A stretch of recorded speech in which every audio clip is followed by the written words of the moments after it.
What you're looking at is my story. It's a story about a hobby, but it's also a story about lived experiences. A waste of time and money, a distraction from the cruel reality of life, an investment, a store of value, a store of memories, a community, shared interests that allowed me to come to know some of my best friends and the people I care about the most. A tribute to an incredible modern expression of art, a trophy of social status for succeeding financially, or a gross monolith to excessive consumerism and materialism. It is all of these things and none of these things, but what it definitely is a video game collection. I've been collecting games now for about 12 years. Ever since I got my first job and had a little bit of expendable income, I started going back and tracking down older games that I missed out on from my childhood. Video games have been deeply ingrained into our pop culture for my entire life. I was born into a world where video games already existed as a popular thing for people to do for entertainment and for socializing. Throughout my life, video games have represented a lot of different things for me. Entertainment, a creative outlet, a distraction from the hard times in life, and an undeniable passion. At some point, video games became a storytelling media unlike any other. The advantages that video games have over other media is the ways in which the mechanics and the experiences that you, the player, have interacting with the game become the narrative itself. These player stories, these myths that are emergent from gameplay, are the perfect recipe for the types of experiences that, when you share them with other people, are the perfect recipe for bonding and making connections with other people. These mutual experiences with games allow us to engage in sort of an unspoken social dialogue with other people who share it, and it's the perfect criteria for making connections with new people and forming friendships. I owe a good majority of my friendships to our common interest in video games. Even my wife and I initially bonded over our mutual interest in games. This is a subject I am deeply passionate about because I would not be the person I am today were it not for these experiences. You may notice, of course, that I own a lot of games.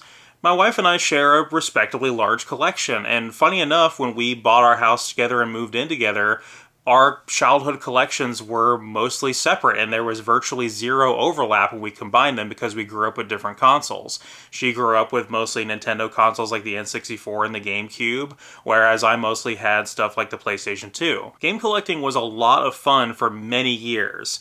$5 here, $10 there, and enough curiosity about older games you had missed, and you could experience some of the best, most critically and culturally acclaimed games from previous generations without spending very much time or money at all. But my game collection is, believe it or not, almost completely done. I don't collect games arbitrarily, and among the older games from older systems that I care about, I have almost all of the titles I'm looking for. Game collecting is also not what it used to be. Along the way, some things have changed. For reasons I'll go into, collecting games has become a lot more difficult and a lot more expensive than when I was first getting started.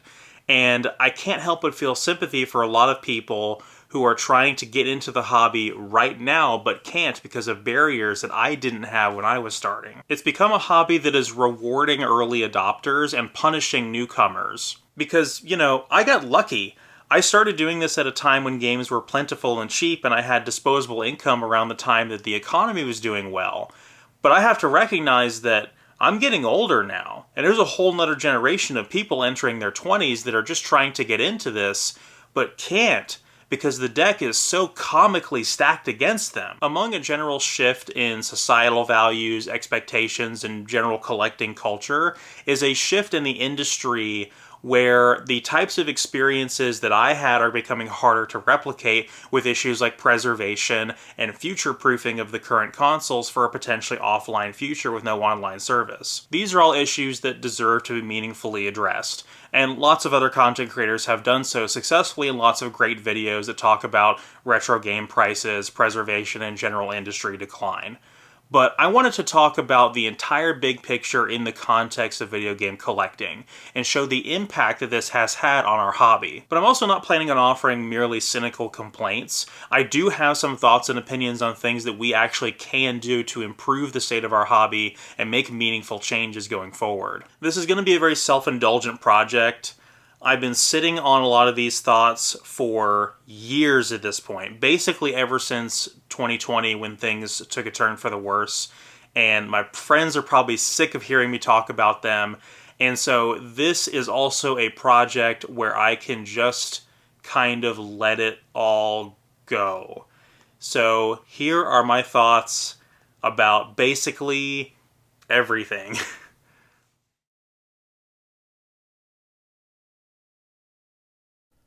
I will never know what my actual first experience playing a video game was, but I do distinctly remember playing the original Super Mario Bros. On the NES at a childhood friend's house at a very young age. My brother and I did not initially have a game console in our household when we were very young. Our first ever video games were 90s era PC games like Star Wars TIE Fighter, this bizarre LEGO Creator game that almost nobody seems to remember, and Need for Speed High Stakes. I was born in '93, so I was too young to have had an NES or really even an SNES. The first console generation I was old enough to properly appreciate would have been the 5th generation, the N64 and the PlayStation, but we never owned them when they were new. Once again, I remember playing GoldenEye and Star Fox 64 on a friend's N64, and we had a neighbor who had a PlayStation which allowed us to play Spyro and Gran Turismo and Mortal Kombat, my first experience with a violent game made for mature audiences. I will forever be grateful that my brother and I grew up in a fairly middle-class household. We were privileged enough to not have to wonder where our next meal was coming from, but we weren't overly spoiled. We had to share most things, and we weren't the types of kids that had, like, our own TV and our own game console in our separate bedrooms. As a kid, the only game system that I truly had to myself was a Game Boy Color, and we had to rent Pokemon Red and Blue from Blockbuster multiple times before I would actually own a copy of it, but once I did, Gen 1 would be a formative part of my childhood as it was for most people my age. In 2003, my brother would convince my parents to get a PlayStation 2. With the added appeal of PS1 backwards compatibility and a DVD player functionality, we were finally able to have a proper game console, and started discovering games we had been missing out on for years, such as Gran Turismo 3, and ones we had never even heard of, such as the mascot platformers Jak and Daxter and Ratchet & Clank. It's worth mentioning at this time in our childhoods, my parents heavily policed content we consumed, and had lots of concerns about violence in games. We strictly adhere to the ESRB rating system, only being able to play teen-rated games once my brother turned 13, and mature when he turned 17. My older cousin took advantage of us having our own PS2 and used the opportunity to introduce us to such games as Kingdom Hearts and Final Fantasy X, which would leave a lasting impression, no doubt contributing to my addiction to JRPGs as an adult. But due to concerns about content from my mother, it would be several years later when I would finally own my own copy of Final Fantasy X. It was pretty common during this era for me to just pause the game when a parent walked in, just so I didn't have to deal with the passive-aggressive comments of like, "This sure is violent," or "I wish you would play something without so much fighting in it." This general disapproval of video games as an activity no doubt contributed to my father's insistence that we get a Wii in 2008, so we could be more physically active while playing. My brother and I were not persuaded by this, but we took the opportunity of owning a Wii to go backwards and play some GameCube games we had previously missed out on, such as Metroid Prime and the Zoids Battle Legends game, which, if you know the history of my time on YouTube, is potentially responsible for why I continue to make videos at all. For my birthday in 2009, I got an Xbox 360, which opened up 2 entire console libraries worth of games for me to experience. I had been very excited to play the Halo series for years, but we waited to get a 360 until that time due to the notoriety of the Red Ring of Death. The summer of 2009 is a very formative memory. The orange box being one of the best values in gaming history, most people I knew bought it exclusively for Portal and were very incurious about the Half-Life 2 trilogy. But me, having been excited to play that game for years, found it to be one of the most immersive games I had ever experienced, even playing it 5 years after it initially released, and I still hold that sentiment an additional 15 years later. Becoming an adult and having my first job opened up a bunch of new doors for me for how I engage in this hobby. I had significantly less time to play games with a job and a social life, but I had disposable income to spend on older games from previous generations that I was curious about. This is where the story of collecting really starts for me. Video game collectors often have very different goals in mind when it comes to collecting, and generally what types of games they're interested in. Some people try to complete entire full system libraries. Some people just kind of pick up games arbitrarily to see if they look interesting. For me, my love for Final Fantasy immediately made me go track down dozens of other JRPGs, and my love for Half-Life made me track down loads of other old shooters, and I especially wanted to own all of the ones that used engines based off of id Software's tech, of which there are many. One of the aspects of this that made it fun was the idea of one man's junk is another man's treasure. There were a lot of games I was interested in that were very cheap because, frankly, not a lot of other people cared about them. While most people might have been chasing the newest, hot $60 new release game, I might have been over here playing a game like Kill Switch, because it was the game that sort of introduced the third-person cover shooter mechanics that Gears of War would later make mainstream.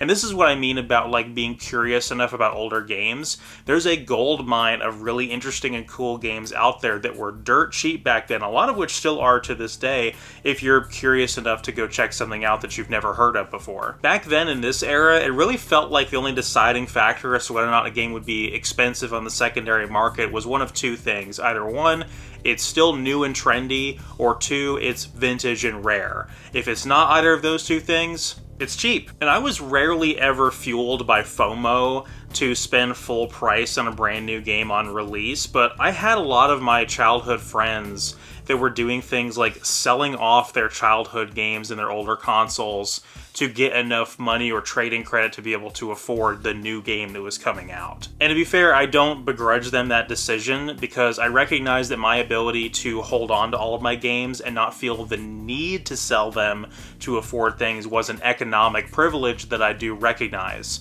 But it's just kind of heartbreaking to remember your friend that sold their Super Nintendo or their Dreamcast to be able to afford a $60 Xbox 360 game on launch. It would be $15 8 months later.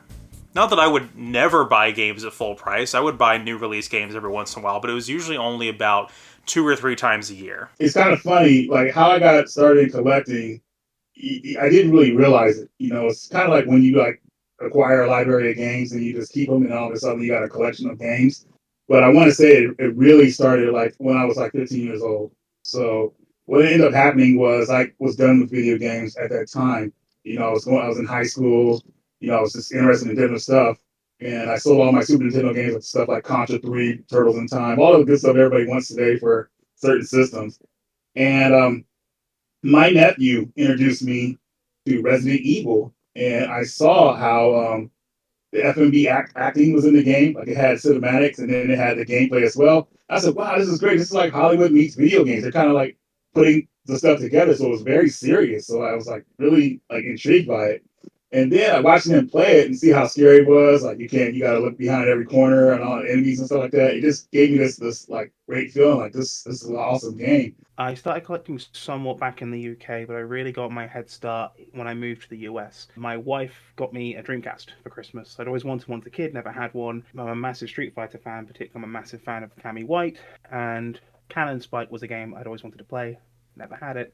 I got a Dreamcast and a copy of Cannon Spike for Christmas, which was a very appreciated gift, and that kind of started me on the route of collecting Dreamcast stuff particularly.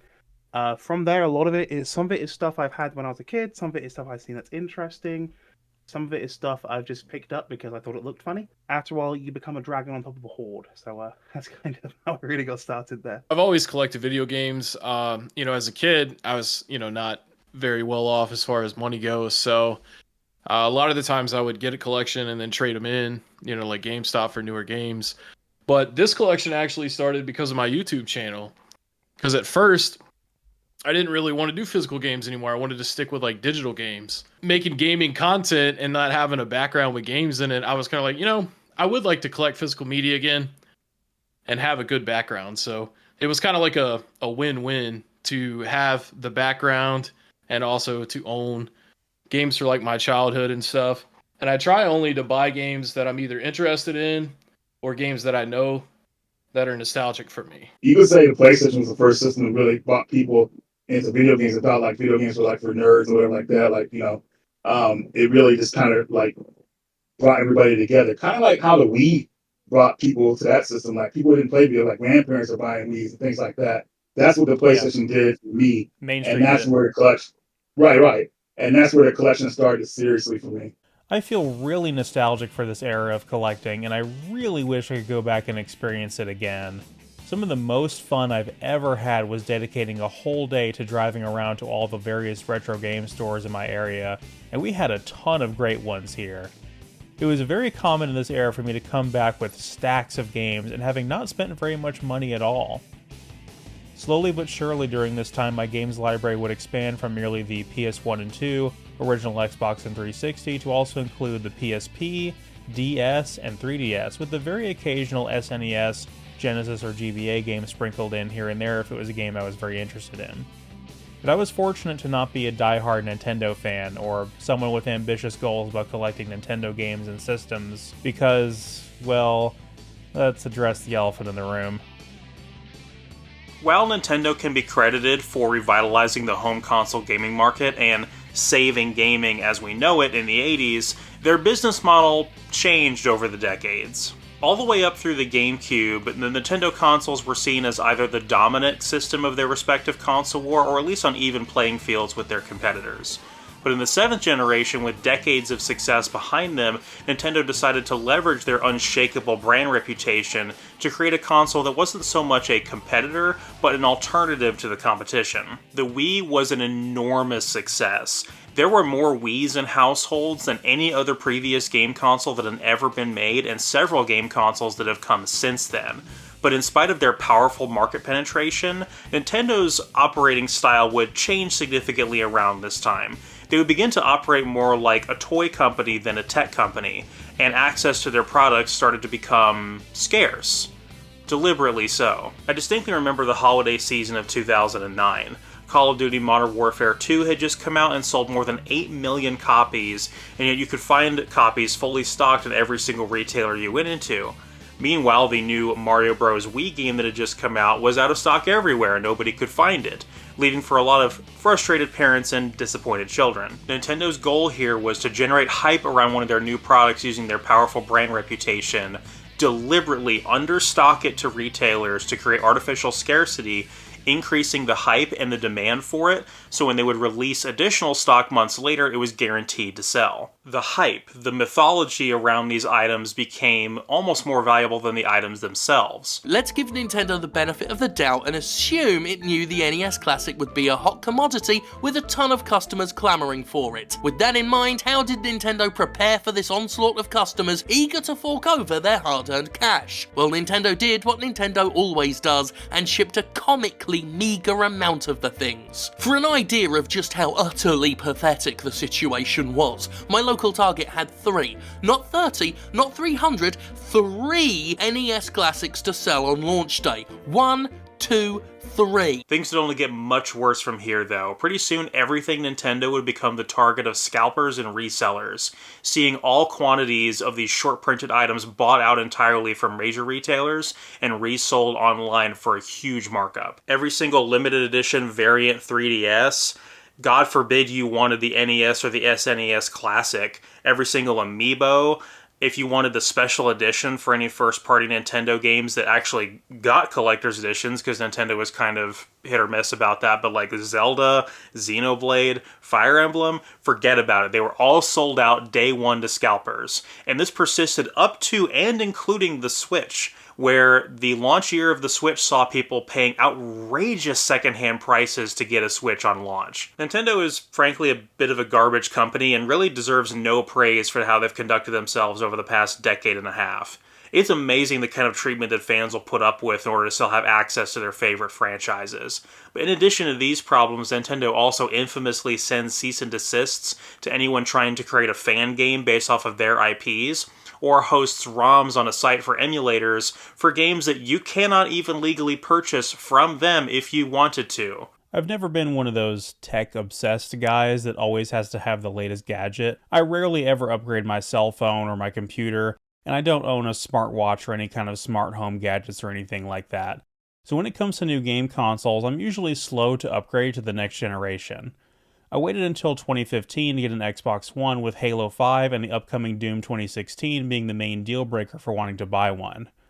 The library of games for the 8th gen consoles is undoubtedly extremely solid, but the overall experience of owning an Xbox One was rough. In spite of a very small handful of noteworthy exclusives, The 8th gen featured very little in terms of console exclusivity, especially on the Xbox. You could buy virtually all the same titles on the PS4, along with lots of other PS4 exclusives and Japanese titles not released on the Xbox. Also, performance-wise, while there have been major technical differences for each competing console from previous generations, the 8th gen was the most homogeneous yet, with both systems outputting nearly identical high-fidelity performance, so there was zero reason to pick one over the other for performance. But the most pain-in-the-ass part of owning an Xbox One was just how long it took to get into a game. From the moment I hit the power button on the console to the moment I was controlling a game, it often took upwards of an hour, the console requiring lengthy updates constantly that you weren't able to do anything while it was updating. The games, in addition to requiring mandatory installs and not running off the disc anymore, had to have numerous updates often as well. So nearly every single time I turned this thing on, I was waiting an obnoxiously long time for either the console or title to update before I could even start. An issue I didn't have when I finally bought a PS4 Pro in 2019. It literally never fails. Like, I cannot connect this thing to the internet without having to stare at the screen for who knows how long. It's just constant. And it's not like this on the PS4 for some reason. I don't know the specific hardware differences that allow this to be possible, but it's virtually every single time I connect this thing to the internet. And then it becomes like a self-enforcing problem where it's like the more infrequently I log onto it, the bigger the update, or the more updates need to be applied at a time.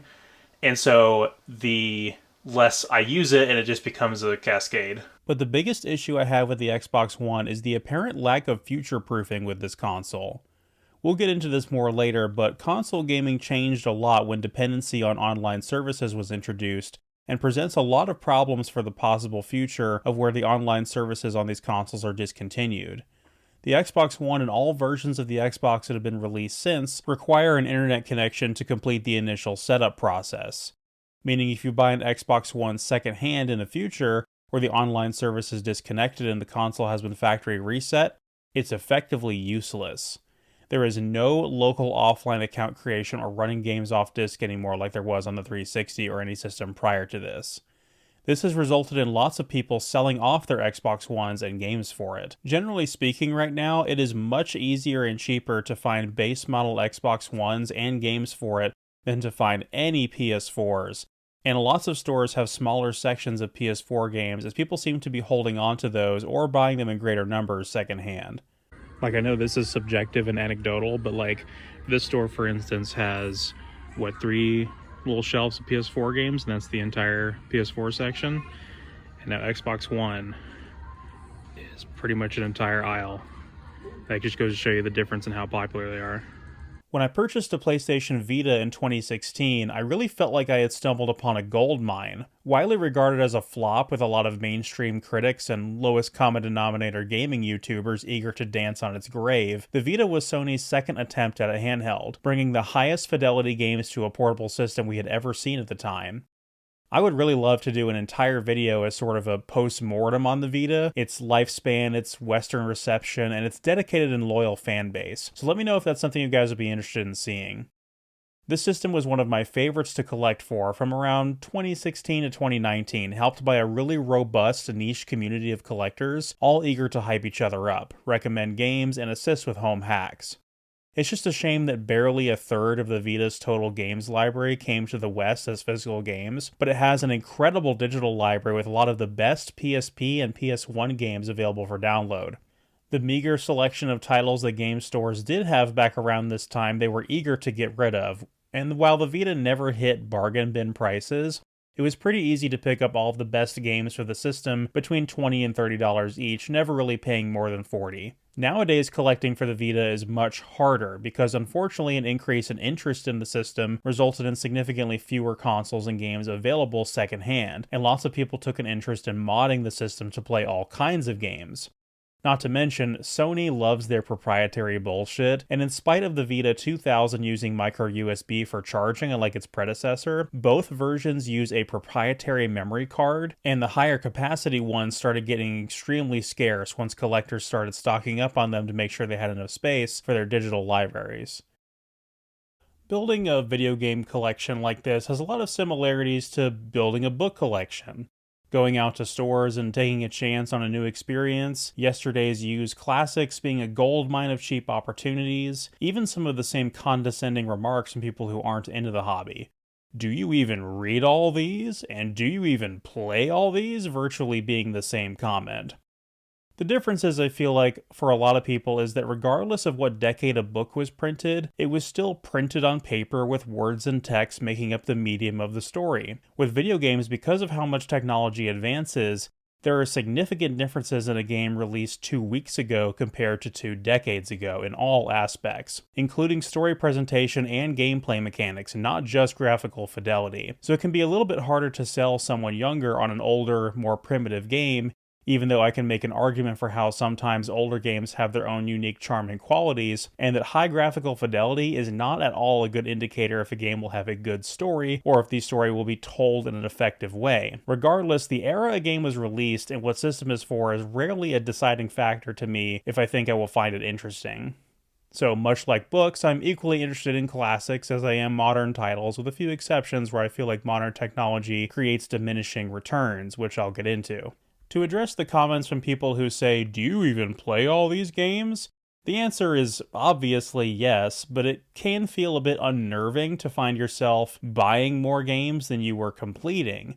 Most collectors use some variety of tools to keep track of their collection, either for cataloging, keeping track of value, or updating progress as they beat games in their backlog. I personally use a site called Backloggery. It's a free site and has a ton of really fun features to help you keep track of progress and milestones. It even has a social aspect to it as well, so you and your friends can compare collections and progress. One of my favorite things about collecting has always been the community. The process of going out to game stores and hunting is a very social one. Local retro game stores make up the backbone of this experience, and while they're not all created equal, usually this is where a lot of the fun is to be had. The atmosphere of being surrounded by games and memorabilia is exhilarating, and shop owners are often very nice people who got into this business out of a love for games or other nostalgic media. It's pretty common to be able to strike up a conversation with them about what you're buying because they're nerds just like you and they have a lot in common with you. It's also pretty easy to strike up a conversation with a fellow customer and make a friend. The excitement and passion for games and other nerd stuff is contagious and easily spread. For a greater concentration of this, there are conventions and expos packed with vendors and collectors. These are awesome. It's basically like taking hundreds of small retro shops and shoving them all into a convention center together. The social performance angle of collecting continues into the internet as well, as videos about game collecting proliferate YouTube. Like all niche genres of YouTube content, there are a lot of big, successful household names, and a lot of smaller creators sharing their passion. Luckily, most of the people at the top of the pile in this community are extremely cool people, and they have helped a lot of people get into this hobby rather than gatekeep them out. What's awesome about game collecting content on YouTube is it has an extremely low floor in terms of what is considered necessary production quality for videos. Filming yourself on your phone, essentially vlogging in your car about what games you have bought, or providing monthly updates about your backlog progress is not only acceptable, it's basically the norm, and while other greater production quality shows certainly exist out there, it's far from necessary, meaning the average person can pretty easily start up their own YouTube channel talking about game collecting with a pretty low barrier to entry. In spite of the fact that gaming content in general is one of, if not the most dominant genre of content on YouTube and other places on the internet, the specific niche of collector vlogs is distinctly different from your Let's Play channels or reviews. I just feel like there's something wholesome about watching someone very passionate just talk about the games they finished and what they think about them. They're sharing a personal journey they took with this piece of media and choosing to bring us all along for the experience.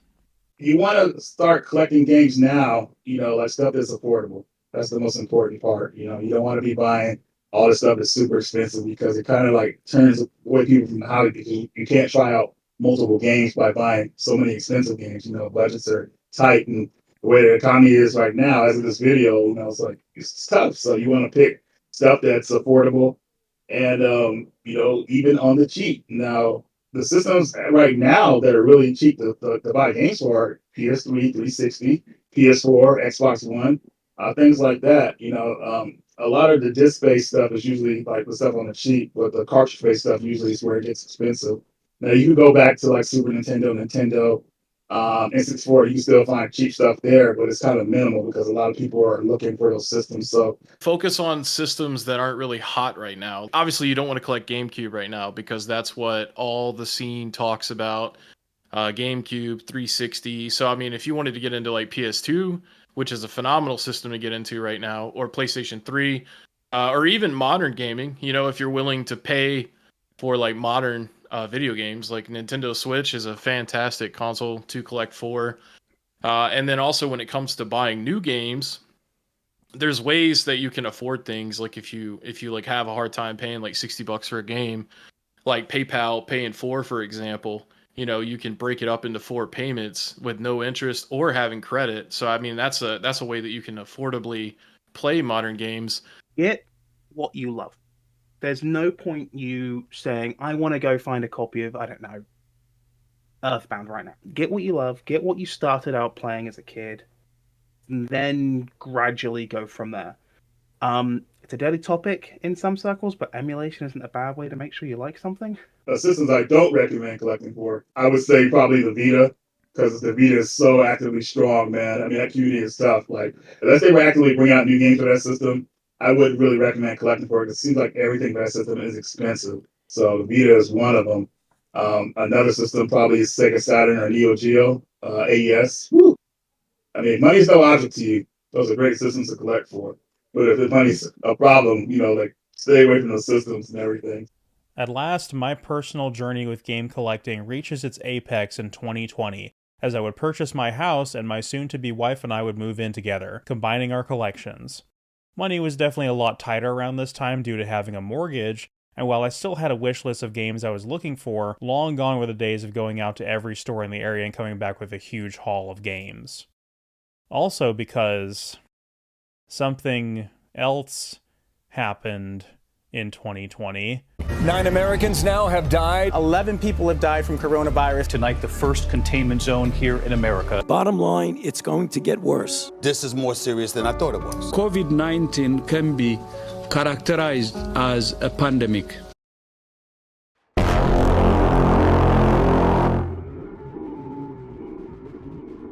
I'm feeling a major burnout on video game collecting. I feel like in the past 1 to 2 years, collectors only care about values and how much they can make in the future.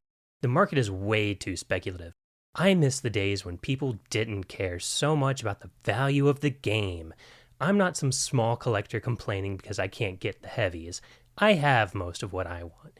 Just wish the hobby could go back to the way it used to be before all the WADA speculators and investors showed up. Go ruin another hobby. The COVID-19 pandemic had disastrous consequences for the global economy. Shelter-in-place orders and a general desire to reduce the spread resulted in a significant reduction in commerce and general consumption across every industry. Aside from absolute necessities, people weren't going out and doing things fun socially anymore. Weren't going to the movies, weren't going to sit down and eat restaurants. This accompanied by millions of people out sick from their jobs and hundreds of thousands of more people dead from the virus caused a total breakdown in industry where general output, productivity, and supply chain were all affected. In an effort to recoup this lost revenue, companies started jacking up their prices and causing inflation. Meanwhile, the stock market was crashing and a lot of people didn't have the liquid capital they used to have to spend on things. And God forbid you had a job that didn't offer you adequate sick leave, and we all know the government was going to help us out with that. This crisis single-handedly ruined video game collecting, and the effects of it we are still feeling to this day. Staying inside and playing video games became a popular choice during the pandemic, as some people chose to either embrace new hobbies or try to relive some childhood nostalgia. But more pressing was the need for people whose lives were crumbling under late-stage capitalism and a global epidemic to invest their money somewhere tangible outside of the stock market on something that had a small but guaranteed return on investment. The increased demand for old video games, accompanied by people's general desire to financialize their hobby in the middle of an economic crisis, resulted in a massive surge of flippers, scalpers, and resellers, and the cost of secondhand video games going through the roof. Not all video games saw a huge spike in price. Certain titles specifically and certain console libraries broadly were targeted as more collectible and desirable than others. The GameCube is quite possibly the biggest victim. Prior to the pandemic, games from the 6th generation would be comparably priced across all 3 platforms, but during the pandemic, GameCube titles would shoot up in price while the same game on PS2 and Xbox would stay the same price. But that doesn't even scratch the surface of Nintendo first-party titles. Suddenly, lots of 3DS titles started spiking in price too, particularly lots of JRPGs like SMT Soul Hackers or the remakes of Dragon Quest 7 and 8, the latter of which was just on GameStop's shelves not even 2 years ago, but suddenly it had doubled in price on the secondary market. Like we said before, people were used to this by now, Nintendo being assholes about artificial scarcity, but during the pandemic, Nintendo would implement even more newer anti-consumer practices as well. There were certain sought-after titles that were being released digital only as a timed exclusive. Literally why? This makes 0 sense. The entire benefit with doing games digitally is that they're infinitely reproducible, and you don't need to pay for manufacturing costs to have copies made.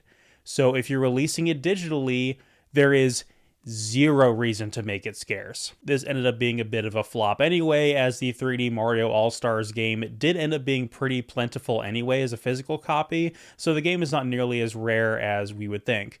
But the bizarre Fire Emblem 30th anniversary port, which was a unique translation of the original Famicom game we had never gotten as a timed exclusive digital download. It is such a baffling product. Overall, the experience that Nintendo fans had been having for the last decade and a half had merely just spread to the rest of game collecting. COVID, I would say, luckily for me, I had pretty much plateaued what I wanted in my collection by the time I got here. You know, it was kind of crazy seeing like what stuff I own went for when I know what I paid for it back in the day. A game I have on Super Nintendo called Sparksteel.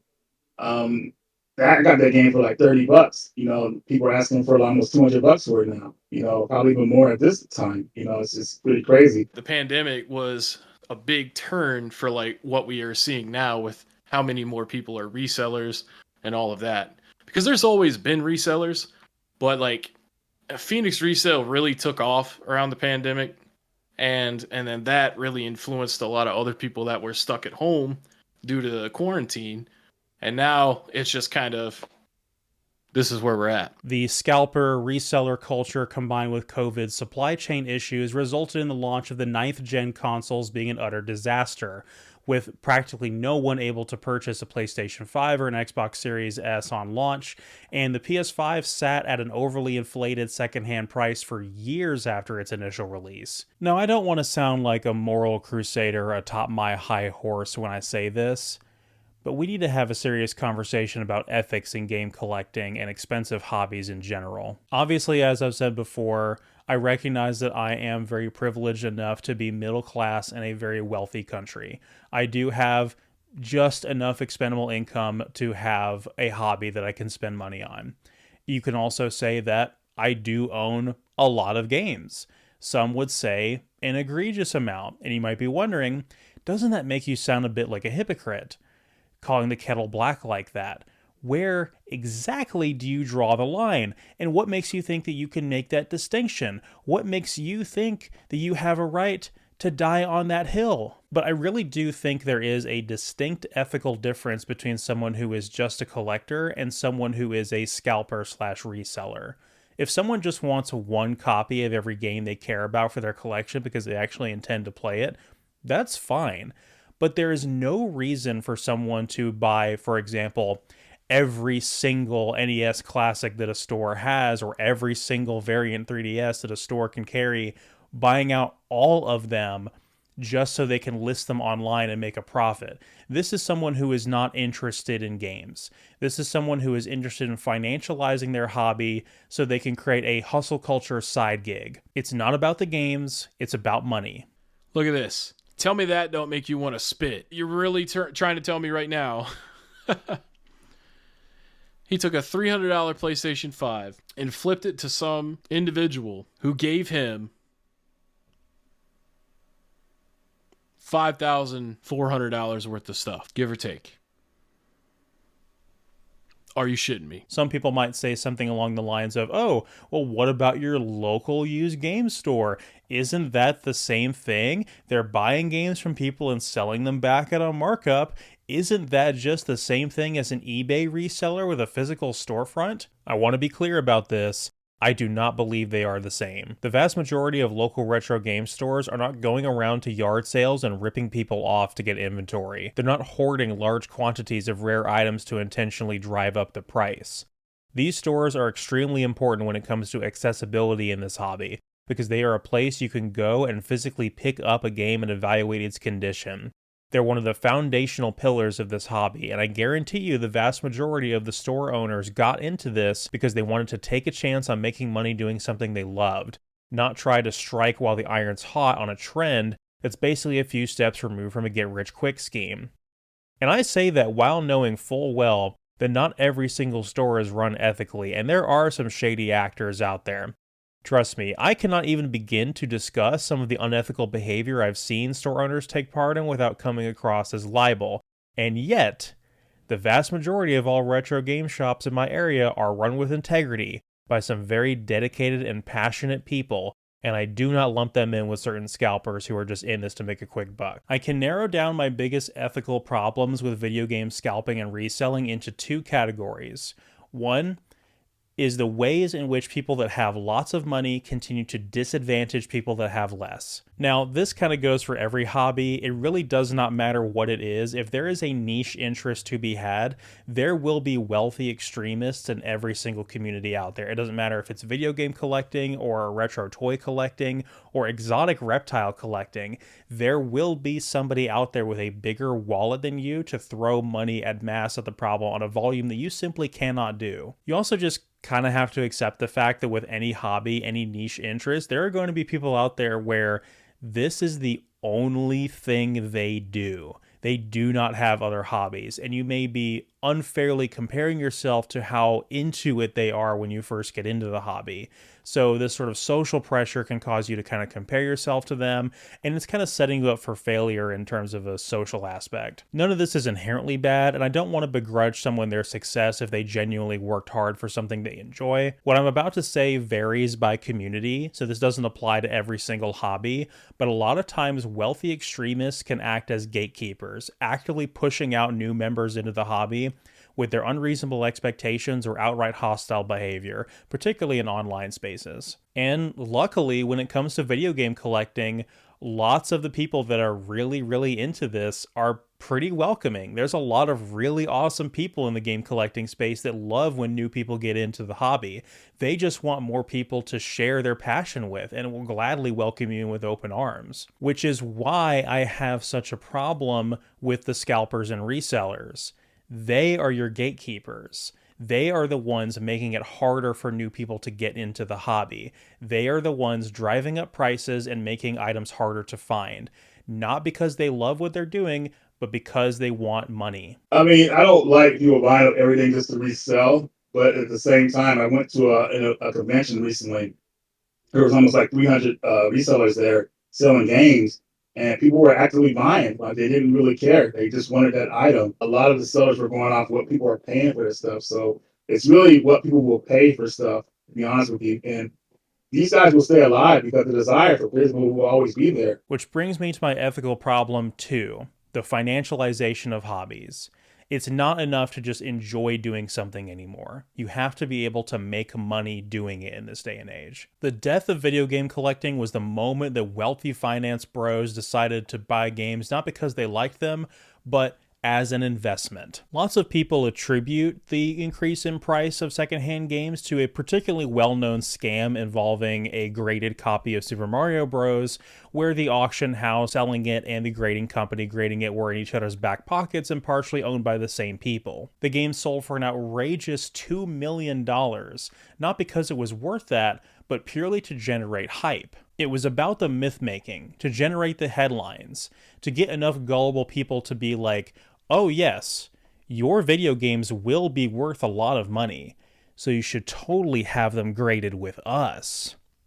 For a fee, of course. There is a select group of very wealthy, very powerful people who are pulling the strings behind this recent spike in video game prices, and those same people are making money hand over fist. When I heard the news of a $1.5 million Super Mario 64, this seemed too ridiculous for me to ignore. I knew there had to be more to this story than meets the eye, and boy, was I not wrong. This rabbit hole is deep.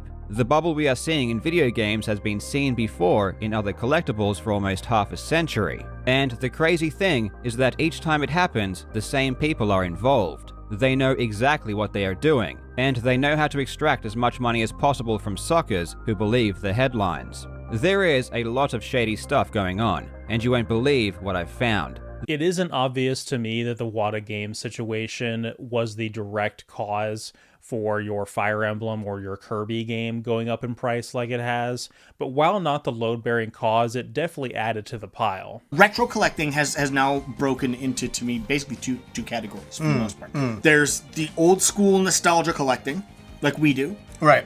Where it's games that we've played, that we love, that we enjoyed, that we want to have so that we can experience them again at our leisure, and so that we can see them in our collection. Then you've got stuff like this Mario 64. Yeah. It sold for $1.5 million. That game is going to spend the rest of its life sealed in that hard plastic case on a shelf, and some guy is going to be able to point out and go, I paid $1.5 million to have it. That kind of collecting and that kind of money throwing is what's already destroying the retro market. It really is unbelievable how much the deck was stacked against you if you were getting into video game collecting post-COVID compared to pre-COVID.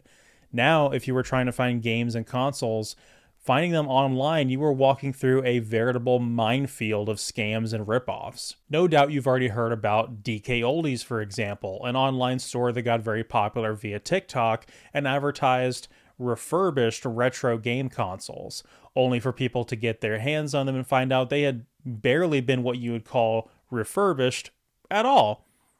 And they were selling them for upwards of 3 times the price of where you could find them elsewhere. What is going on here? This isn't dust. It's like grease. And you can see on my finger. Like, it's not dust, it's like actual grease. Like, so this is the same kind of stuff that I was seeing in the disk drive. Oh! All right. I've seen a problem. Look at the dust. Okay, so I think it's kind of safe-ish to say immediately that they did not open this up. That is gross. Look, there's literally like dust bunnies in here. I want to be clear about this before anybody gets their feelings hurt, that I recognize that not all resellers are the same, and I've met and spoken to several who are very nice people. What we're criticizing here is not individual people. It's a modality, a socially reinforced cultural value. Once again, at the end of the day, the villain of our story is, as always, capitalism. The ethics of any individual's actions within this hobby is a matter of degrees. For instance, I might consider it a bit scummy to, I don't know, try to, allegedly, create a reselling monopoly by spending $100,000 to have an app developed so you can have other people become resellers too and sell through your tech or sell directly to you, so you have a downline of smaller resellers funneling product to you. Downline. Where have I heard that term before? Or by taking advantage of your audience's parasocial relationship with you as a content creator by selling your stuff on a live stream auction platform to upsell your games to your viewers at an even more inflated price above market value. Truly one of the most soulless and greedy things I have ever seen. There's 2 big problems I see right now with game collecting as a whole. Scalpers and resellers are nothing new, sadly. They've existed in every hobby. They're particularly egregious in video games. They have been for a while now. They've definitely gotten worse since COVID. I think the thing which drives me nuts, though, and I don't think they quite realize it. So one of the tools collectors like myself use, and pricecharting.com. One of the things it does that's very, very good at is it keeps a live price going based on recent sold eBay listings. What's funny about that is you can see when all of a sudden games start selling for, I'm going to use Cannon Spike as an example here because I'm looking at it right now. I can see a whole bunch of copies that sold for about $260, $230, $270, kind of in that area. Then all of a sudden, bang, copy sells for $450. Bang, copy sells for $400, and the price spikes up. Now, I spoke about this a little bit in a video I did a while ago on sort of the Berserk Guts Retro Dreamcast. There are people out there who are selling, air quotes, copies of these games back and forth on eBay, which, I mean, they're not actually selling. They're just... Oh, they're the wash trading it. Yeah. Interesting. And then they are artificially increasing the price on price charting. You know when this is going to be really bad, and you can see it happen every single year right around convention season. So right around May, June time, it gets really bad for certain games. And then it drops a bit, and then it gets really bad around the holidays again. This is the perfect encapsulation of why retro video game collecting fucking sucks now. This fucking game was a meme for 1 week, and now it's Kuon/Haunting Ground/Rule of Rose priced. The desperation was so strong for these people to find the next thing they could monetize. If not video games, then what else? Hype drove speculators and investors into some truly questionable territory with products, brands, stocks, and concepts in a desperate craze to escape the economy and win big. But imagine, if you will, if one of your favorite media franchises of all time, a worldwide household name, a global phenomenon, became so infested with scalpers and resellers that it became unrecognizable from its former self.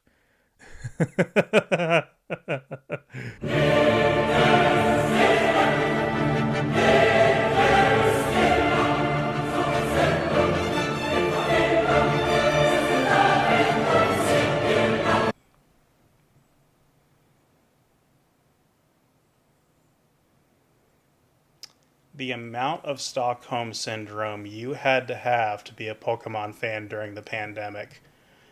Listen, if you hate somebody, don't wish harm upon them. Wish that their favorite hobby becomes monetizable by investment bros and speculative finance assholes. There is not a fate worse. I was the perfect age as a kid to be into Pokemon right when it hit the United States. To say that it was a cultural phenomenon would be a gross understatement, in spite of all the satanic panic and concerned parents who had never seen any media from Japan before. I distinctly remember as a kid going into a sports card store and asking the shop owner if he had Pokemon card packs, only for him to say, "No, Pokemon isn't a sport. Pokemon is a fad." And in the 26 years since, it is remarkable to see just how wrong he was, as Pokemon has become one of the most, if not the most profitable brands in the entire world. I was always told as a kid, hold on to your cards, they could be worth something someday.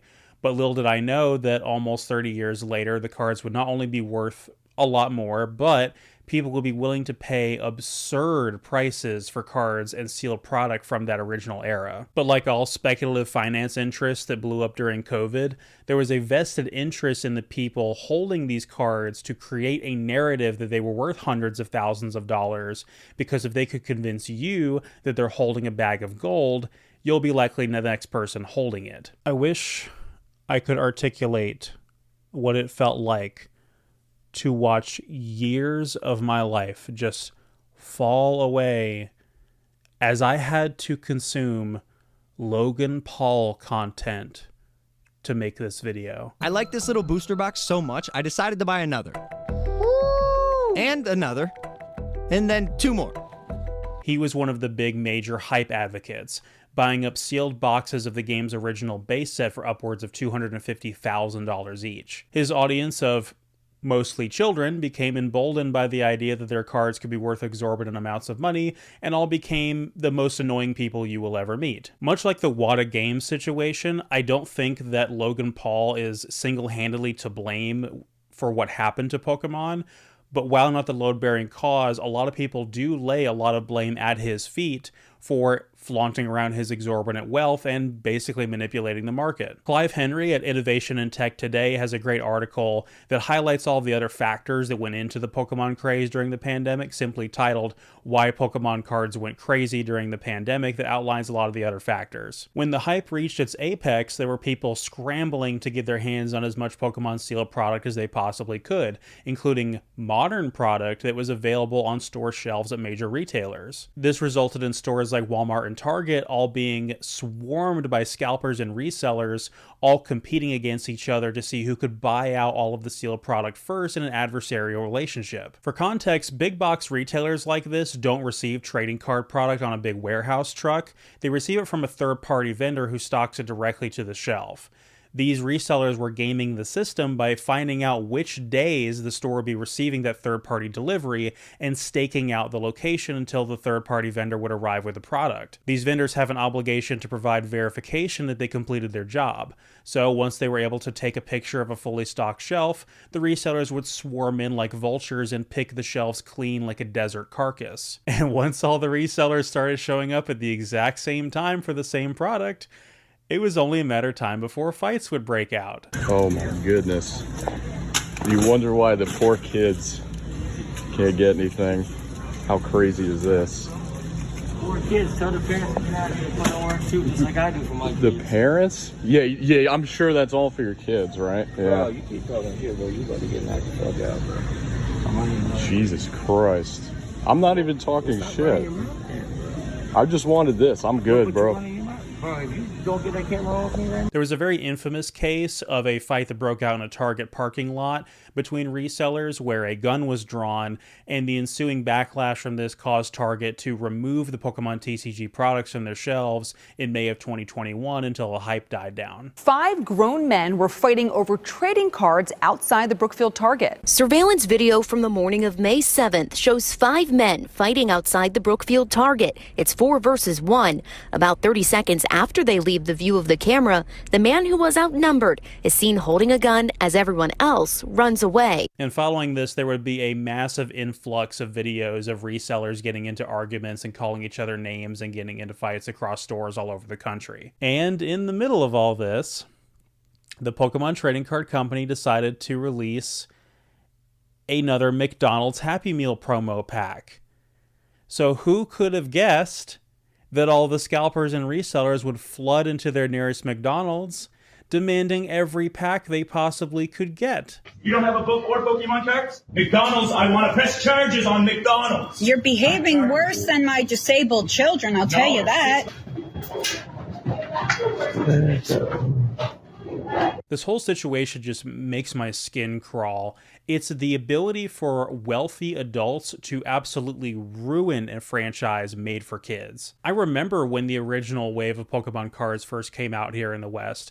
I remember when the original toys first came out. And I cannot imagine what it would have felt like to have been a kid and to go into a McDonald's looking for these cards and being like, no, sorry, we're all sold out, as you watch a grown-up walk out with arms full of them. I even had some personal friends that were big Pokemon fans that were doing this, going into these McDonald's, telling me they were going back for the 5th or 6th time to get more packs. And I was just like, do you really need that many? Don't you care about saving any for the kids? Also, I know I've been a huge advocate for small businesses here so far, but if you're these people, you should be ashamed of yourselves, and I hope your store goes out of business. In my opinion, Pokemon is one of those franchises with an absolutely terrible fan base where fanatical adults can very easily gatekeep the series from casual kids. But to the credit of Pokemon fans, they weren't the ones really ruining this for kids during the pandemic. Just like game collecting, the primary motivation for people buying out entire shelves full of Pokemon cards was, of course, money.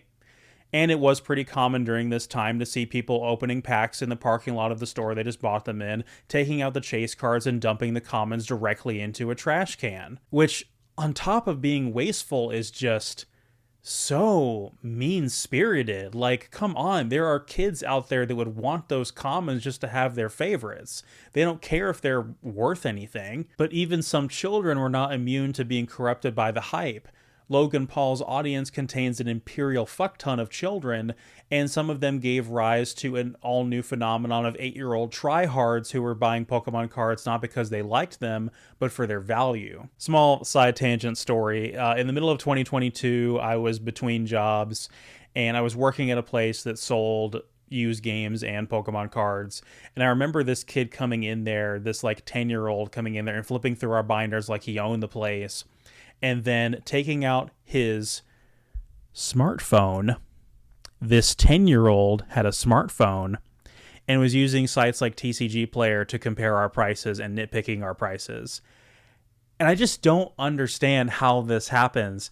And I'm like, Where is your parent? Like, come on, get your little Jordan Belfort Jr. out of here and teach him some manners while you're at it. And it's just so sad to see someone so young corrupted by the idea that having fun and playing with Pokemon cards because you like them is for losers, and you need to hustle and grind your way to get ahead and resell your Pokemon cards for a profit, the ones you got with your parents' allowance. Someone has to say it. Scalpers are not welcome here. I know that there's a rule about respecting people, but if you are a scalper, from the bottom of my heart, go fuck yourself. Your actions are financially gatekeeping a hobby you are most likely not even taking part in. Every time there's a drop of something remotely nice, you all make it so it sells out instantly with your bots. Just because you want to make money at the expense of a community you're not even a part of. Your actions literally make it so that the hobby is inaccessible, impossible to enter for the average person that can afford MSRP, but can't afford the jacked up prices you will charge for this stuff. You are all pricing people out of this hobby. Not like you guys care anyways, let's be honest. And for the people that actually care about the TCG, be it players, collectors, or both, we need to do something about these people. This hobby needs to remain as accessible as possible. And we can't just stand there and watch as the hobby gets hijacked by these bad actors that are ruining it to make a quick buck at our expense. Remember how many people started in it when they were kids, saving up money to get packs? But now, with the new stuff, scalpers bought all of the cool stuff, making it impossible for little Timmy to save a bit of money to get anything other than a single pack or something. Sorry for the vent, but someone has to say it. Scalpers are not welcome here. We need to do something before they gatekeep more people from the hobby. To bring this all back around to game collecting, the hype around the Pokemon trading card game cascaded down through every single Pokemon branded product you could imagine, and the mainline video games in the series became one of the worst offenders in terms of overly inflated secondhand prices. The GBA and DS games in particular. And what's so frustrating about this is these games are not rare. These games sold multiple million copies per generation. This is Pokemon. Everyone had these games. There is zero precedent for them costing what they do. The only reason they do is hype, market manipulation, and unfortunately, tolerance for it. There are people out there who are willing to pay those prices, which gives legitimacy to the resellers charging that much. And once again, I feel bad that there are kids out there who never had the opportunity to buy Heart Gold Soul Silver for $40 when it was new, and they're now forced to either emulate it or pay these ridiculous prices because they were just too young. Their first Pokemon game was on the Switch. And now these kids, this generation, is paying the price for my generation's nostalgia. Tell me the Pokemon market isn't in shambles. Sheesh. Finally, the Pokemon card game is healing from the effects of the heinous crime Logan Paul unleashed during the pandemic. Scalpers and investment bros losing their profits because Pokemon Company made the hobby more accessible to genuine fans will always be hilarious to watch. There's nothing inherent about Funko Pops or Beanie Babies or Pokemon cards or video games that causes these things to happen. What we're criticizing here is a pattern of human behavior. The attitude that someone has to have towards the world in order for them to be ethically okay with ambushing celebrities at the airport to force them to sign a bunch of redundant Funko Pops that they put on their eBay store, or to open Pokemon cards straight into a trash can. The same desperation that makes people fall for get-rich-quick schemes is the same thing that caused people to invest in things like crypto, NFTs, and meme stocks. Speaking of which, Web3 and NFT-based video games are their own unchained abomination of a grift. Stores like Steam and PSN have effectively outlawed them, but the Epic Games Store allows them, and it is absolutely cluttered with slop. And I swear I'm not trying to sound like an asshole here when I say this, but I genuinely do not understand how anyone can spend money on games like this when these videos exist in our ecosystem. You have to know better by now. Every single crypto or NFT project post 2021 is guaranteed to be a pump and dump. The only person getting money off of this project is the person starting the project. It's all too common for the people working on these games to mint the NFTs or the coins for the project, sell those, take in the money, and then stop working on the game. These games are always marketed as being still in development, which is a great way of deflecting criticism for them basically releasing unfinished or with stolen or borrowed assets. That's assuming these people have even made a game at all. There are examples of people wholesale stealing other games and just rebranding them and just straight up flipping them back onto another storefront with crypto and NFT grafted onto them. There's even examples of games with AI generated store pages where the entire website and description is just AI generated slop. And it's moments like this, looking at stuff like that, that I just feel my soul dying.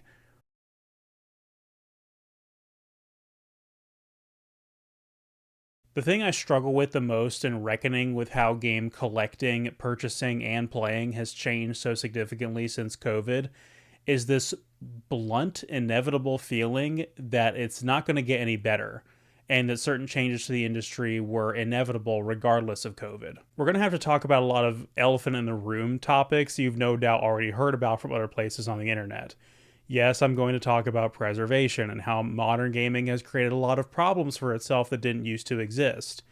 Your NES cartridges from nearly 40 years ago still work if taken care of, but some games made in this same decade do not work at all, even under the best of circumstances. What's disappointing here is that other forms of media like film and music get archived, and places like libraries have them where you can access them for a fee for research purposes, but video games don't have this luxury, and if the publishers are not interested in finding some way to preserve them, they can disappear forever. And a lot of this is to blame on some frankly archaic US copyright laws. Copy protection for PC games is something that has existed as long as PC games have existed.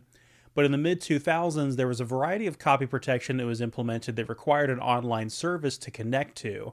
And now that that online service no longer exists, there are hundreds of titles from this era that do not work even with period-accurate hardware in a physical disc copy. What we commonly refer to as the 7th generation of game consoles had PC counterparts that were part of a Games for Windows Live service that required an online check as a form of DRM, or digital rights management, another form of copy protection. Without that online service to verify registration for your copy of the game, every single title from that era is effectively bricked on PC, aside from a few exceptions that have either newer releases or third-party workarounds. Tech Tangents did a fantastic video on this you absolutely must check out. Microsoft Adventure from 1981 works as is. I can take the game off the shelf, put it in my computer, and play it. Red Alert 3 here can work with some effort. There is an online activation, but it was removed with an official patch that you could download. Not fraud yet, may seem extreme, but I agree with the sentiment that games as a service is fraud. I'll cover this more in a moment, but for now an example of this is Half-Life 2. It requires Steam, but Valve dropped support for Steam for every OS that Half-Life 2 was originally released for. However, you can still access it on modern systems because Steam still exists. For now. Now for a completely dead game, the original Overwatch. This copy is useless because the game was always online and the servers are gone. Sure, everyone was given Overwatch 2, but you will never be able to go back and play the original now. This ill-considered lack of future-proofing effectively demolished consumer protections and broke a lot of promises made in the era. Now you might be thinking, most of these games are hardly lost media when you consider online distribution platforms like Steam and its contemporaries, right? Okay, so let's talk about modern methods of digital distribution on PC. You're no doubt already familiar with Steam. In fact, I'd be willing to bet it's probably idling in the background of your computer right now as you're watching this. Valve absolutely revolutionized PC gaming when they created a service that gave us quick and easy access to all different types of games, including a stable platform for first-time and indie developers to get their games in front of large audiences. But once again, the prevalence of this service introduced new problems for preservation that we couldn't have possibly anticipated. The benefit of digital distribution for software is that it's basically infinitely reproducible. Companies don't have a hard limit on how many copies they can sell, and they don't have to pay for manufacturing costs for physical copies. But for some reason, publishers can sometimes just decide, nah, and manually delist the game from online stores to where it can no longer be purchased for a variety of reasons, or sometimes no real reason at all. Epic Games recently delisted the original Unreal game, a single-player game with zero codependency on servers to function. If you're familiar with my Transformers video game retrospective series, you'll know that once the Hasbro-Activision partnership ended, all of the Transformers video games were delisted from online stores. This includes the movie tie-in games and the High Moon Studios games, even the awesome character action game made by Platinum Games. Several Need for Speed games were delisted over expiring licenses for brands of cars and music rights. Bandai Namco recently delisted several of the Tales games from the PlayStation 3 and PlayStation Vita storefronts, which is really baffling to consider, considering those two online stores are basically on life support after Sony was bullied out of shutting them down entirely. Spec Ops: The Line, a controversial but very philosophically provocative game, was delisted earlier this year for conceivably no reason at all. I don't have a comprehensive list of every game that's been delisted, but Ross Scott over on Accursed Farms has an entire segment called Dead Game News if you're interested in checking that out. Another egregious anti-consumer practice has been single-player games that require an online connection to work. There are a lot of examples of this, games from Ubisoft or Bethesda that require you to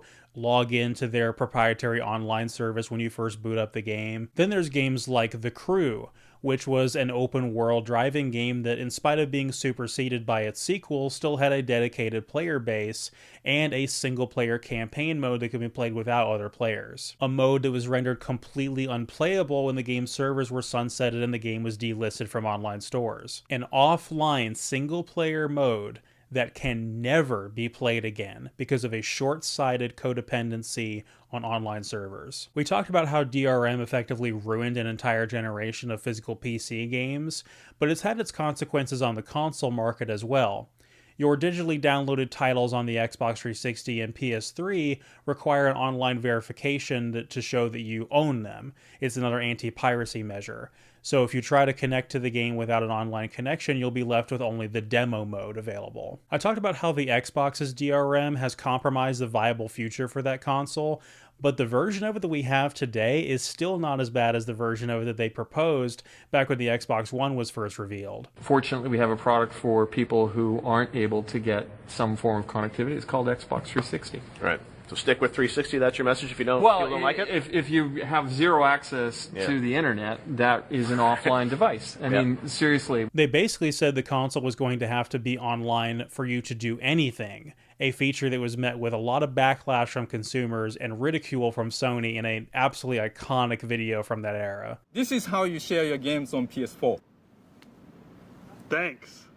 We're already starting to see what the potential future could look like as the first generation of online consoles, the 7th generation, is starting to go offline. I touched on this briefly earlier, but Sony said in March of 2021 that they were going to be shutting down the online stores for the PlayStation 3 and the Vita later that year. This was met with massive backlash, and they decided to reverse the decision and leave the two stores open, where they remain to this day, much to the pleasure of PS3 and Vita collectors like myself. But even though those stores are still up, they are starting to develop problems. There's bugs and glitches, and there are games that you can purchase but will not allow you to download them. For example, I tried to download the original Twisted Metal on the PS3 and Vita, and it completed my purchase, took my money, but will not allow me to download the game. Nintendo announced they would be discontinuing the online stores for the Wii U and the 3DS in March of 2023. Not only did this one actually go through, but instead of closing it when they said they were going to, they actually soft closed it much earlier by just secretly disallowing you from adding any more money to your account. So you could still buy games on there until March of 2023, but only if you already had currency on your account. And if you didn't, good luck getting any. Nintendo really did just go, look, I know we said March of 2023, but fuck you. Then finally, in July of 2024, Microsoft shut down the online store for the Xbox 360, effectively making it a completely offline console now, which luckily most of those games were complete on disc and could be played offline. But that might not be the case for future generations of consoles. You might find some comfort in buying a physical copy of a game and being able to trust that all of the game is contained on the disc and there's no way the publisher can just take it away from you. The problem here is that starting around the 8th generation, there were lots of games that were shipping incomplete on the disc, with the disc only containing a small portion of the game's data and the rest was downloaded to your console via a prompt when you put the disc inside. An infamous example of this is Tony Hawk's Pro Skater 5. The game was not finished when they hit the deadline to start manufacturing the discs, and so the discs went to print with only the tutorial on them, and the rest of the game was downloaded later. So if you try to play this game in an offline future where server connectivity doesn't exist, congratulations, you have like 30 minutes of the game at best. So many years and so many examples of this type of thing happening have shifted the goalposts for what we're willing to accept as normal. Like the frog in the boiling pot, you've been conditioned to accept this, and it's now the new norm. The website doesitplay is dedicated to reviewing and documenting video games for their completeness on disc.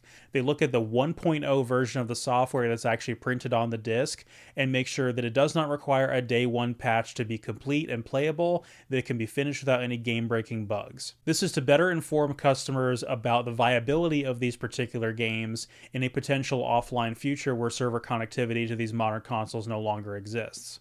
I feel like I need to take a moment here to really emphasize why we are talking about preservation and industry decline in a video about collecting culture. What you need to keep in mind is if the people at the top of these big tech companies had their way, there would be no such thing as video game collectors.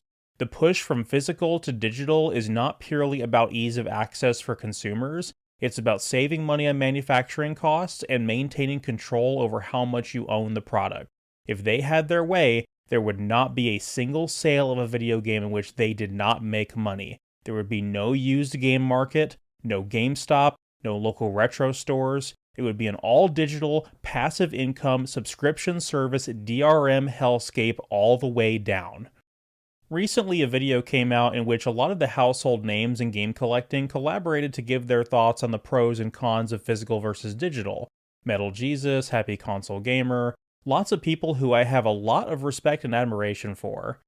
But Reggie, I feel like, was the only one who really said the quiet part out loud that we were all thinking. If you buy a digital game and it's dubious as to whether or not you will still own it or have access to it when the service no longer exists, compared to a physical purchase, you are being ripped off. At least in an all-digital future, scalpers and resellers can't exist, but I honestly would rather pay scalper prices for a game than for the game to no longer exist. An example of why people don't like digital is because they could take it away from you anytime. Like a lot of companies today, I want to say starting with I'll say with the 7th generation PS3 and up, they can actually, they're monitoring your system. People don't realize this. All that trophy system stuff, they monitoring everything you do. They could brick your system anytime. Even if you have physical media for the system, they could brick your system if they think something's like crazy going on or whatever like that. I'm surprised that the Nintendo Switch Online service didn't sound off more alarm bells for people. Sure, you have access to a lot of games, but to go from a traditional storefront on the Wii, Wii U, and 3DS to a subscription service with regular fees and mandatory online connectivity? I know the old eShops had their problems too, but this is how the industry shifts the goalpost on you. They are offering you a worse, more temporary product for more money. Do not accept this. For reasons mentioned above, I pretty much refuse to buy a game digitally if a physical copy of it exists. But that's getting harder and harder to do these days when so many games are being released digital only. Enter companies like Limited Run. They buy the distribution rights to certain games that are otherwise digital only and manufacture small quantities of physical copies for them. In a lot of ways, companies like Limited Run and similar contemporaries are a dream come true for collectors.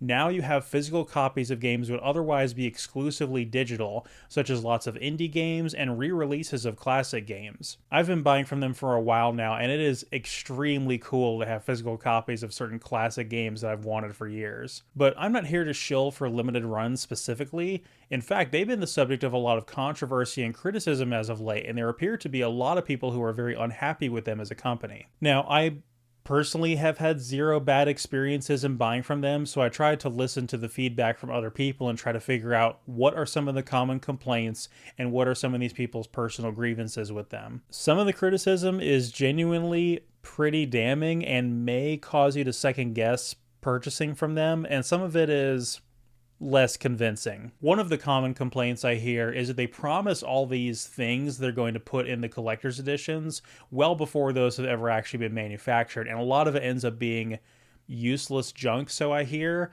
But honestly, this is nothing new. This is not even a problem unique to Limited Run. This is a problem with collector's editions in general. They all have useless junk in them. Do you think I wanted the giant talking mutant head that came with Rage 2? This is just a problem with collector's editions in general, and it predates a Limited Run and is not exclusive to them at all. Another complaint that I hear is because the games are manufactured in such small quantities, they all get bought out by wealthy collectors or resellers. And so they don't actually solve the problem of physical copies being available for the general public, because the small amount of copies in circulation all end up being just bought by people who intend to resell them for their value. Now, this complaint was definitely more valid back in the day when Limited Run was just starting, as all of their early games had a hard limit of 4,800 copies. But in more recent years, at least since I've been a customer, I've never had a problem being able to purchase a game within the window that it's available. I don't have to like hound the website and stalk it for the perfect opportunity to like fight over other people to order it in an adversarial relationship. I'm able to log on at a leisurely time, order it, and it's generally no hassle. Plus, you're seeing Limited Run games in stores sometimes secondhand after they've been properly released, and for not much more than they would have been sold for originally on the website. But overwhelmingly, the most common complaint that I hear about Limited Run is that it takes a long time to get your game after you order it. They put up these pre-orders, but the games haven't gone to manufacturing yet. So it could be another 6 to 8 months or sometimes even longer after you've ordered the game before you receive it. And like, I just don't understand this one, because is it not worth it to wait for the physical copy that's going to work in theory forever if you take care of it, than to just waste your money on the digital copy that could be taken away from you? Like, on principle, I'm just fine with waiting. I genuinely don't see the problem here. Some of y'all got to get some better patience, really. Even though they're a bigger company than they were when they started, they are still a small company, and they are at the whim of other third-party manufacturers to produce these physical copies. It's not as easy as the big AAA companies can do it. But to get to some of the more serious complaints, there have been a lot of accusations recently of poor quality control, and again, this is partially understandable considering, like I said, they are a small company. They don't have the amount of employees or the large assembly lines to be able to do proper quality control. And so it is a lot more understandable that things will fall through the cracks. But especially troubling are allegations being put out by former members of the company against current members for unethical practices and cut corners. I'm paraphrasing here, and I will give you guys the resources to read the full story, but it basically boils down to allegations of intentionally shipping products either incomplete or with manufacturing errors, because supposedly people will never open these because people just buy them for their speculative value. And if true, it does paint a very damning picture of specifically Limited Run as a company. But if you're one of the people who's bound and determined to not shop from Limited Run given these circumstances, I do have good news for you. They're not the only dog in town anymore when it comes to manufacturing limited copies of indie or digital games, and there are lots of other companies out there worth your time. You know, it's kind of funny. You know, to preserve video games, I always thought they should be physical. Like, they always make a physical copy, and I still stand by that.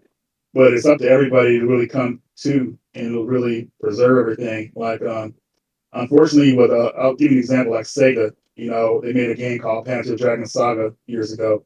They lost the source code to that. You know, so now if that game comes out again, they have to remake it and everything. I feel like they should always have that stuff preserved, you know, just in case or whatever like that. Maine, which was responsible for saving the ROMs for arcade games over the years. Those arcade games would have been lost if it wasn't for them, like, preserving those ROMs. It's just like I believe they started off as a bunch of fans of video game arcade games, so they wanted to make sure these games didn't get lost over time. So it's up to everybody, the fans, the companies, kind of come together to preserve everything. But as far as the companies are concerned, it's just like it's more of a money thing to them. And, they don't really care if it's not making them money about preserving it, which is insane. The prospects of being able to buy physical games at mainstream retailers like it's the good old days has significantly deteriorated post-COVID as well. Not just because the industry and the casual consumer base has a vested interest in getting rid of physical and going all digital, but because the inevitable fact that GameStop has really, really gone downhill these days. The experience of shopping in a GameStop, or God forbid, working in a GameStop, has really gone down the toilet in recent years, and as inflammatory as it might be for me to say, I'd give them about a year before the company shuts down altogether. A lot of what I'm saying is my personal subjective experiences, along with the subjective experiences of other people who have told me.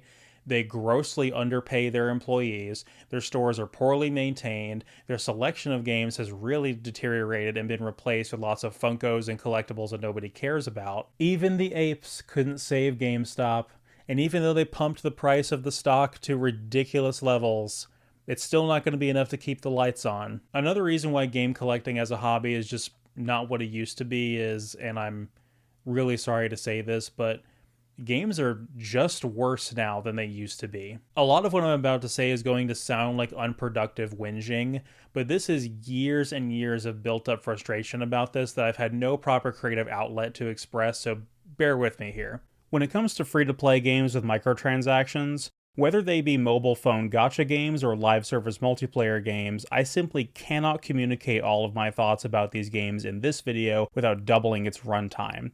So if you want to know what I think, go check out my video from a few years ago about Fate Grand Order, and go check out James Stephanie Sterling's video, The Addictive Costs of Predatory Game Monetization. It showcases in heartbreaking detail the degree to which these companies deliberately and knowingly design their games to exploit people who are susceptible to gambling addictions, or for one reason or another need the hit of dopamine from seeing a bit of fan service. Some of you will probably be slightly shocked by all the tricks I have listed here, but I'll leave the morality of it out of the talk. We can discuss it if we have time later. The hook is what gets you into the game to try out a free-to-play game. Then you build it into a habit that you play multiple sessions every day, and then at the end it's the hobby phase where people see it as one of their main hobbies, and they put lots of time and resources into it. Now, I don't want to yuck somebody's yum, as they say, and I know I have pissed off friends of mine on a number of occasions when I roll my eyes at them playing games like this. Believe me when I say I completely understand and appreciate the value of a casual, laid-back gaming experience. Not everything has to be a blockbuster, and not everything has to be an input-intensive challenge. I don't even want to knock the fan service either, because as long as it's a harmless form of escapism that's not hurting anyone, it has value to some people. But cozy games are a genre unto themselves, and these games are not meant to be cozy and casual. They're meant to become habits and hobbies. Their end goal is not only to get you to spend money on them, but to do so regularly, and it's baked into their DNA. They make for the most impermanent experiences in gaming, as these games get shut down and discontinued all the time. Every single cent you spend on a game like this gives you nothing tangible in return, and nothing you can ever keep. As the decades have passed and newer and better computer technology has been innovated, games have increased significantly in time and cost to make, but with diminishing returns. All the way back in 1996 when Quake released, people were blown away by the true 3D models.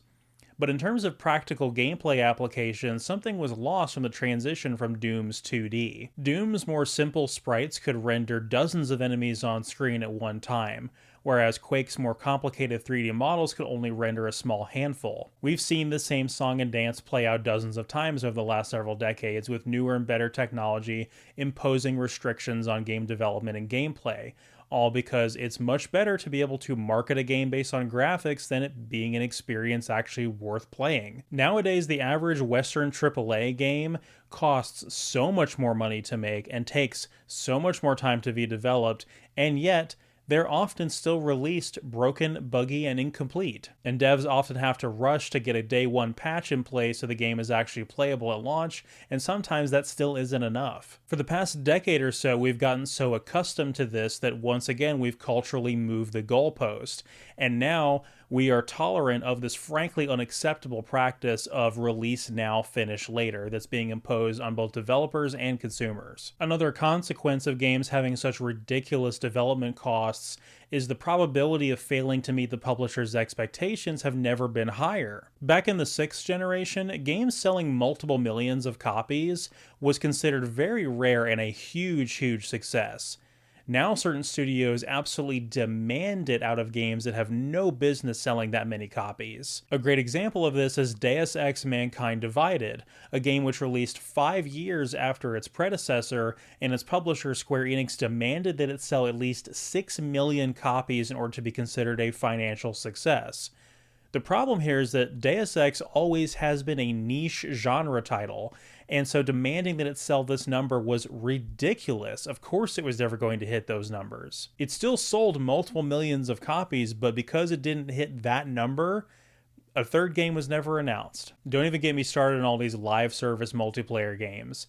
These games enter an already cluttered ecosystem full of other games competing for the player's attention, and if they don't get a sizable enough player base, the publishers will consider them a failure and the servers will be shut down. This happens all the time nowadays to where it's practically comical.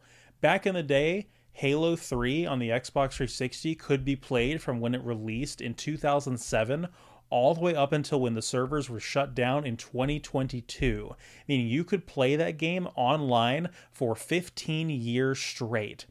Hell, you can find an online match right now on the PlayStation Vita Call of Duty Black Ops game. But there are games released within the last 5 years that are completely dead in the water right now online. And we have so many examples of all these live service games that nobody wanted and nobody asked for that cost hundreds of millions of dollars to make and flopped.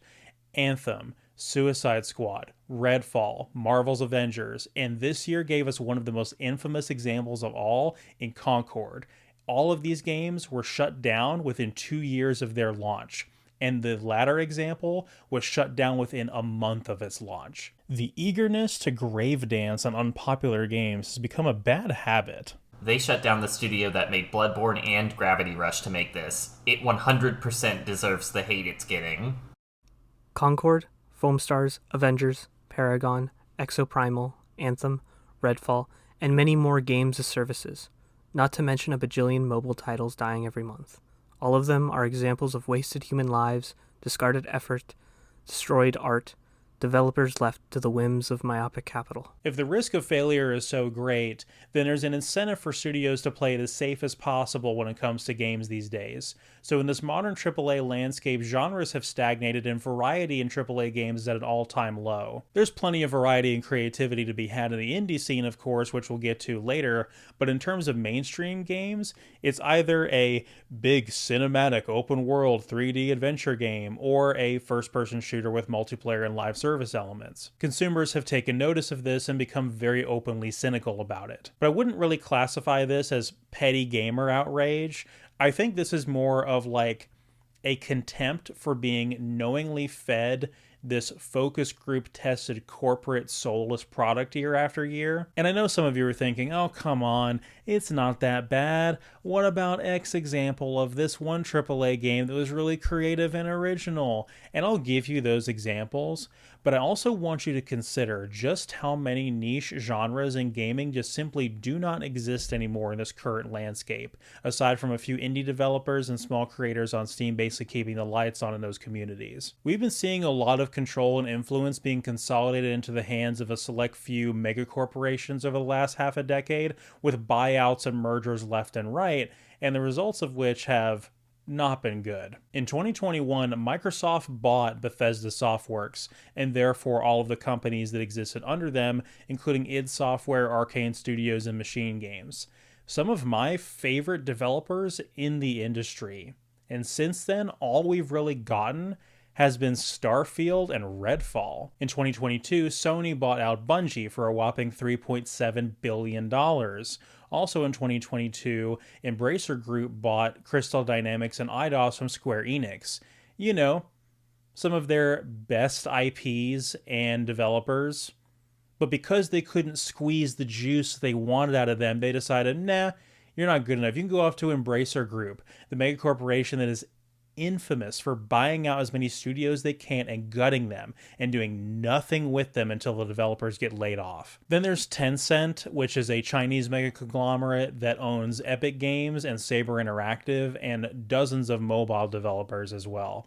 Basically, if your studio gets bought out by Tencent, it is a fate worse than hell, and I do not wish it upon my worst enemies. I'd like to make the case that these buyouts and mergers have zero benefits. The only thing that ends up happening is people end up losing their jobs.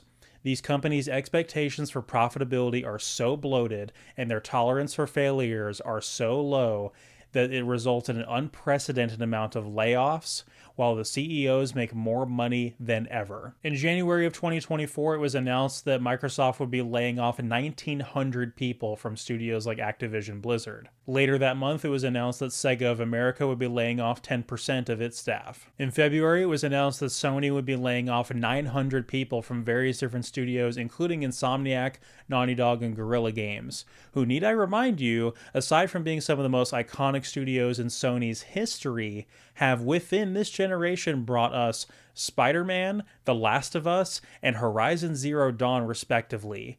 If that is not your standard for success, then what the hell is? Later that month, EA would lay off 670 employees. In April, Take-Two announced they would be laying off several employees, starting off with an initial wave of 70 and canceling several games in development. This is the year after the CEO decided to increase their own pay from $16 million to $42 million. And then finally in July, Bungie announced it would be laying off 220 people, with an additional 220-ish moving to different studios. This was just what I could find in 2024. In 2023, more than 10,000 people lost their jobs in the game industry, including friends of mine who still, to this day, have not been able to get their careers back on their feet. January 10th, 2022. Take-Two buys Zynga for $12 billion. January 18th, 2022. Xbox buys Activision for $69 billion. February 1st, 2022. Sony buys Bungie for $3.6 billion. January 15th, 2024. Xbox Activision lay off 1,900 people. April 17th, 2024. Take-Two lays off 600 people. July 31st, 2024. Bungie lays off 220 people. In short, modern game development sucks for just about everybody involved. It sucks for developers, it sucks for QA testers, and it sucks for consumers. The only person it doesn't suck for is the CEO at top of these billion-dollar mega corporations.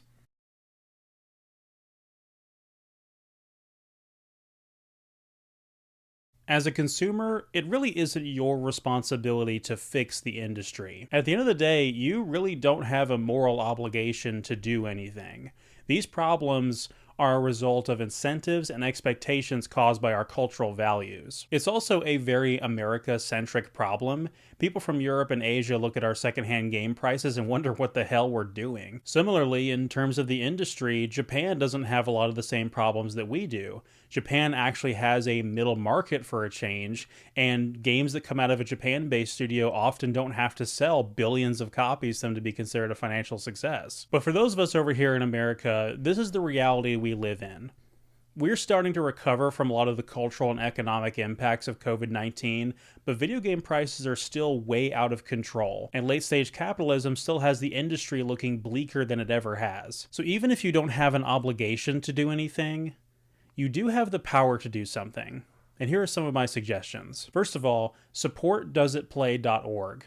This is a website I mentioned before that is dedicated to games preservation. They thoroughly test modern console games for completeness and playability by looking at the 1.0 version of the software printed on the disc to make sure it doesn't have any game-breaking bugs or doesn't require a day one patch or any mandatory online connectivity to work. Their methodology is very thorough, and it's a great resource for planning around a potential future where our current game consoles become obsolete. If you have any interest at all in games preservation, you will have no doubt already heard of Ross Scott's petition petition Stop Killing Games. This petition is designed to get legislation passed that will prevent game developers and publishers from creating situations like we saw with The Crew, where an offline single-player game becomes completely unplayable due to codependency on game servers. They are currently petitioning the EU to pass legislation that would require that game developers ensure that a video game remains in a playable state when service ends, require that the game not require connection to the publisher after the service ends, and not interfere with any business practices while the game is still in service. It's a noble cause for sure, and signing the petition is frankly the least you could do. We talked at length about limited run earlier, and if you find limited run in particular a little too problematic, but you still want to support the release of physical games, there are plenty of other contemporary companies you can support and give your business to. Super Rare Games, Strictly Limited, I Am 8-Bit, Red Art Games, and East Asia Soft are just an example of other companies making physical copies of indie and digital games. Purchasing games from these companies not only gives them support so they can continue to provide us with physical games in the future, but it also gives legitimacy to the need for physical games to continue to exist. Likewise, there are a lot of companies out there making homebrew games, all new original titles for obsolete hardware. These are people who have a passion for an older console and they're breathing new life into it by releasing new titles on it you can buy as a physical copy. Definitely check these out. Instead of spending $60 or hell even $70 on a AAA game, or spending any money at all on a mobile game, perhaps you should spend a little bit of money on backing somebody's Kickstarter. A vast majority of some of the most culturally impactful video games in the past decade and a half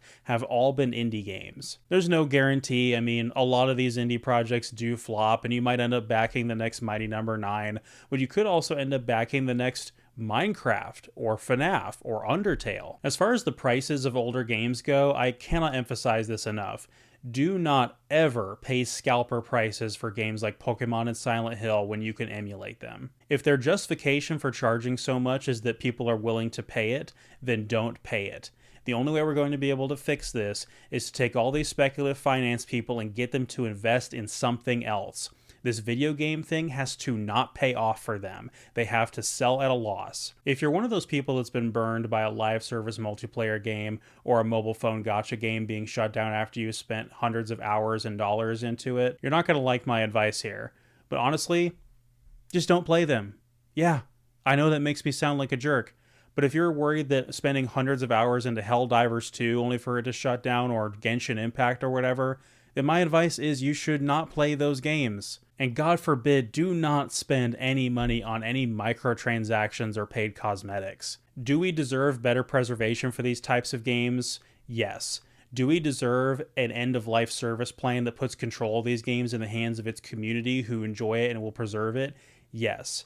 But as it currently exists right now, where every single hour and every single dollar you spent on a game like this will disappear into the ether the moment the service shut down, I have zero interest in playing a game like that. As far as all the developer layoffs and all of that, Jason Schreier recently made an appearance on Adam Conover's podcast, and they talked a lot about all the industry layoffs, and he kind of dismissed a lot of the sensationalization around this topic by saying that it is to be expected. It does line up with a pattern of the industry overhiring prior to COVID, so it's almost like the industry is balancing itself out now. My problem with this is, why are big tech companies allowed to fumble the ball this badly to where it screws over the lives of so many hardworking people? Game developers, hell, anybody working in tech right now, y'all need to unionize or something, because not only are these layoffs unacceptable, but so are the average working conditions for you guys. If you've heard any of the horror stories of all of the crunch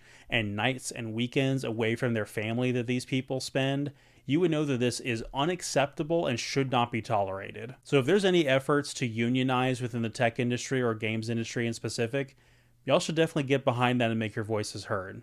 You deserve better. At the end of the day, I recognize ethics have a lot to do with people's subjective moral values, and not everyone will agree with me when it comes to the issues I've discussed here. I also accept the fact that not everyone will agree with me both morally and politically with my stated values, and take issue with my characterization and criticisms of American capitalism. I also understand even before finishing and posting this video that some people will willfully and deliberately misread what I'm trying to say and not be able to engage with this video as a result, and that is just a fact about posting your opinion to the internet regardless of what form. I want to defend game collecting from some of the criticisms that I laid against it earlier, because I know what it feels like to feel like people are judging you for having a hobby. I remember one of the first times I had an ex-girlfriend over at my place years ago, and she saw my game collection, and I couldn't help but feel like she was silently judging me for it. Like, in spite of the fact that her and I met because of video games, she secretly thought I was wasting my money on garbage and I didn't have a handle on my adult responsibilities. I have also heard some truly garbage takes in the past from people pushing their minimalist ideology and assuming that collectors are all just vain, materialistic hoarders, which is laughably untrue. Video games do not represent just stuff to have lying around. Like I said in the beginning, these are experiences. I do feel like there is a difference between a person being passionate about something and being obsessed with it. A hobby that is engaged with gradually and with discipline, and one that is compulsive and short-sighted. But it's all a matter of degrees on a case-by-case basis. Like, for instance, I have a friend who's a reptile breeder, and certain people will drop 5-figure amounts on pets with exotic colors. I see stuff like that and I go, you know there are homeless people starving right now, right? Or the friends who have multiple cars that each have 6 figures of modifications under the hood. Compared to that, spending $10 on Ghost of Tsushima or $20 on Okami, or hell, $200 on Fire Emblem Path of Radiance, or even $500 on Blood Will Tell, these numbers are like a rounding error to some of these people. They're not even remotely comparable. Everyone can and should have a hobby, or several hobbies if they like.